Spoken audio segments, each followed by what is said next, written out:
साथियों, जय हिंद। ये पिछली वीडियो में आपके द्वारा वीडियो को किए गए लाइक तथा आपके द्वारा दिए गए सुझाव के आधार पर आज मैं आपके लिए लेके आया हूँ साइंस के बायोलॉजी सेक्शन से एमसीक्यू सीरीज। इसमें वीडियो में हम देखेंगे पिछले गवर्नमेंट एग्जाम में आए हुए कुछ महत्वपूर्ण प्रश्न जो कि बायोलॉजी सेक्शन से हैं। सबसे पहला यहाँ प्रश्न हम देखते हैं कि मनुष्य में उपस्थित रक्तचाप की सामान्य श्रेणी क्या है। देखिए, जो मनुष्य में सामान्य जो रक्तचाप होता है वो होता है 120/80, यानी जो सही आंसर है वो है आपका आंसर ए। अगला प्रश्न यहाँ पर दिया गया है, मनुष्य में हड्डियाँ इसकी कमी के कारण कमजोर होती हैं। तो जो मनुष्य में हड्डियाँ कमजोर होने का कारण है वो है कैल्शियम की कमी, इसलिए जो सही जवाब है वो है आपका आंसर ए। देखिए, हड्डियों को मजबूत करने के लिए हमें धूप में बैठना चाहिए, धूप से हमें विटामिन डी मिलता है, ये भी आप याद रखिएगा। जीव विज्ञान का जनक किसे कहा जाता है। जीव विज्ञान का जनक कहा जाता है अरस्तु को, और जीव विज्ञान तथा जंतु विज्ञान का जनक भी यदि आपसे पूछे तो याद रखिए अरस्तु को ही कहा जाता है। जबकि मेंडल को जो है अनुवांशिकी का जनक यानी अनुवांशिकी का पिता कहा जाता है, और थियोफ्रेस्टस जो है उन्हें वनस्पति विज्ञान का जनक कहा जाता है। तो इस प्रश्न का जो सही आंसर है वो है आपका आंसर ए। गोबर गैस में प्रधान रूप से कौन सी गैस होती है, यहाँ पर प्रश्न पूछा गया है। तो देखिए, गोबर गैस में मुख्य रूप से जो गैस होती है वो होती है मीथेन, और मीथेन जो होती है ये एक ज्वलनशील गैस है, और यह गीले गोबर और वनस्पति के सड़ने पर बनती है।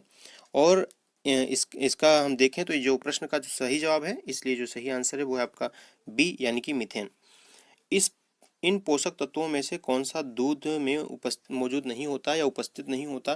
तो देखिए, दूध में विटामिन सी उपस्थित नहीं होता है, इसलिए जो सही जवाब है वो है आपका आंसर डी।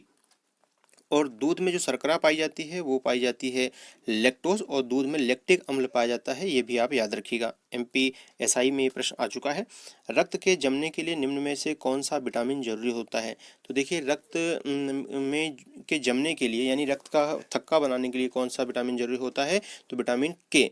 इसका जो रासायनिक नाम है वो है फिलोक्विनोन, और विटामिन के की कमी से रक्त का थक्का नहीं बनता है, ये बात भी आप याद रखिएगा। और इसका जो सही जवाब है वो है आपका आंसर ए। मेंजीफेरा इंडिका का साधारण नाम है। जो मेंजीफेरा इंडिका है ये आम का साधारण नाम होता है, इसलिए जो सही जवाब है वो है आपका आंसर बी। मानव शरीर के लिए सूर्य के प्रकाश से प्राप्त होने वाला जरूरी विटामिन कौन सा है। अभी जस्ट मैंने पीछे आपको बताया था कि जो सूर्य की रोशनी से जो हमें विटामिन प्राप्त होता है वो होता है विटामिन डी। इससे हमारी हड्डियां मजबूत होती हैं, इसलिए जो आंसर है वो है आपका आंसर बी वाला। निम्नलिखित हड्डियों में कौन सा मानव भुजा में उपस्थित होता है। तो जो मानव भुजा में उपस्थित होता है वो है आपका रेडियस, इसलिए जो सही जवाब है आंसर बी। निम्नलिखित में से कौन से रक्त समूह को यूनिवर्सल डोनर कहा जाता है। तो यूनिवर्सल जो डोनर कहा जाता है वो ब्लड ग्रुप ओ को कहा जाता है, इसे सर्वदाता रक्त समूह भी कहते हैं। यानी और यानी जो ब्लड ग्रुप ओ है वो किसी को भी सभी ब्लड ग्रुप को अपना रक्त दे सकता है, इसलिए इसे सर्वदाता रक्त समूह या यूनिवर्सल डोनर भी इसको कहते हैं। अगला है, विश्व हेपेटाइटिस कब मनाया जाता है। विश्व हेपेटाइटिस मनाया जाता है 28 जुलाई को। ये भी आपकी पुलिस सब इंस्पेक्टर एग्जाम में, एमपी पुलिस में, एमपीएसआई एग्जाम में पूछा जा चुका है, इसलिए जो सही जवाब है इसका आंसर है डी, 28 जुलाई। मानव शरीर में सबसे बड़ा आंतरिक अंग पूछा गया है यहाँ पर। तो देखिए, मानव शरीर में जो सबसे बड़ा आंतरिक अंग होता है वो होता है आपका आंसर यहाँ पर डी, यानी कि यकृत। अगर सबसे बड़ा बाहरी अंग तो त्वचा होता है, जबकि यहाँ पर आंतरिक अंग पूछा गया है तो इसलिए इसका आंसर है डी, यानी कि यकृत। प्राणी विज्ञान का जनक यहाँ पर पूछा गया है। प्राणी विज्ञान के जनक जो हैं वो हैं आपके अरस्तु। मैंने आपको बताया था जीव विज्ञान तथा जंतु विज्ञान के जनक भी अरस्तु को ही कहा जाता है, जबकि अनुवांशिकी का जनक जो है वो मेंडल को कहा जाता है, और वनस्पति विज्ञान का जनक थियोफ्रेस्टस को कहा जाता है। मानव शरीर के किस भाग में हाइपोथैलेमस जो मौजूद होता है। तो याद रखिएगा, हाइपोथैलेमस जो ग्रंथि होती है वो होती है हमारे दिमाग में यानी मस्तिष्क में, इसलिए जो सही है वो है आपका आंसर डी। कौन सी रक्त वाहिकाएं फेफड़ों से हृदय तक शुद्ध रक्त को ले जाती हैं। तो इसका जो सही जवाब है वो है आपका आंसर बी, यानी कि फेफड़ों की शिराएं।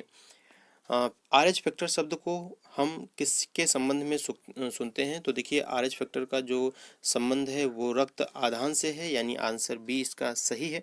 और आरएच फैक्टर की यदि हम बात करें तो आरएच फैक्टर यानी रक्त समूह की खोज किसने की थी। तो रक्त समूह की खोज की थी लैंड स्टीनर तथा वीनर ने, इस बात को भी आप याद रखिएगा। निम्नलिखित में से कौन सा मानव शरीर का सबसे बड़ा बाहरी अंग है?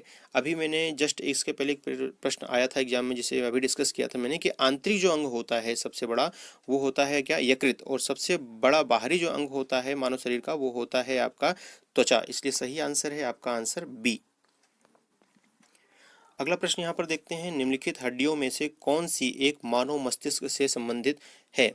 तो इसका जो सही जवाब है वो है आपका आंसर मानव मस्तिष्क यानी कपाल।